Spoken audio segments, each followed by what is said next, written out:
سے اچھا ہندوستان ہمارا ہمارا سارے جہاں سے اچھا.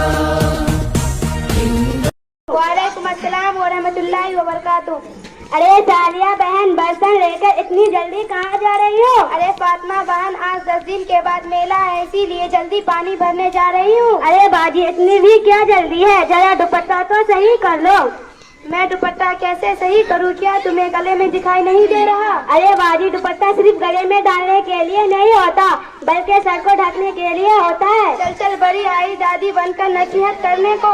ارے باجی کیا ہے میں آپ کو نصیحت کروں، واقعی میں آپ کے سامنے ابھی بچی ہوں، لیکن مجھے اتنا ضرور معلوم ہے کہ شریعت آتے عورتوں کو پردے کا حکم دیا ہے اور سر ڈھکنے کے لیے بھی پردے میں داخل ہے. ارے فاطمہ بہن میں بازار میں تو نہیں جا رہی ہوں، گھر کے سامنے اور محلے کی تو بات ہے، یہاں وہاں بے پردگی ہو رہی ہے. ارے باجی یہی تو ہماری ماں اور بہن کی بھول ہے کہ ہماری ماں اور بہن گھروں اور محلے میں سر کھلے رکھنے کی بے پردگی سمجھتی ہی نہیں، حالانکہ سر کو ہمیشہ ڈھکنا چاہیے.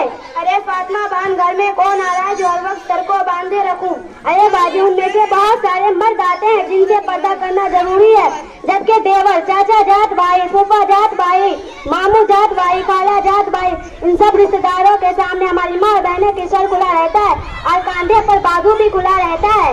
ارے فاطمہ بہن رشتے داروں سے بھی پردہ کرنے کا حکم ہے؟ ہاں باجی رشتے داروں سے بھی پردہ کرنے کا حکم ہے اور سر کھلے رکھنے کی بھی اجازت نہیں ہے. ارے فاطمہ بہن اس زمانے میں ہمارے ماں اور بہنوں ان سب سے پردہ نہیں کرتے تھے، آج کے زمانے میں گناہ تو عام ہے. ارے باجی یہ تو بڑا گناہ ہے. ارے فاطمہ بہن اللہ تعالیٰ کی پناہ.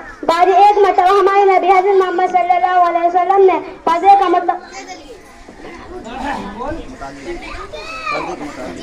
فرمایا میں نے جہنم کے اندر ایک عورت کو مختلف عذاب دکھا کر وہ سر کے بل لٹکی ہوئی تھی اور اس کے سر ہانڈے کی طرح پک رہی تھی.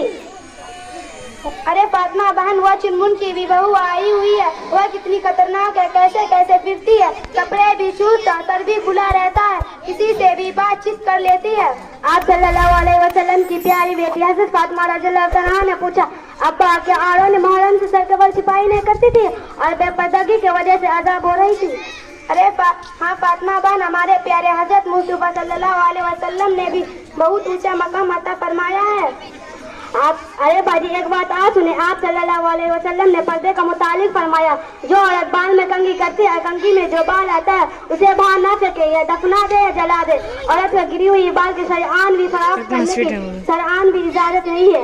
ہم اپنے ماں اور بہنوں کو سمجھائیں گے کہ وہ باہر ننگے سر نہ پھرے اور نہ محرم مرد اور رشتے داروں سے بھی پردہ کرے. حضور صلی اللہ علیہ وسلم نے خواتین کی پردے کا حکم فرمایا اور اس پر عمل نہ کرنے کی بھی سرعان بھی سنائی. ہاں یہ بات ہم دوستوں تک پہنچانی چاہیے. السلام علیکم ورحمۃ اللہ وبرکاتہ. وعلیکم السلام ورحمۃ اللہ وبرکاتہ.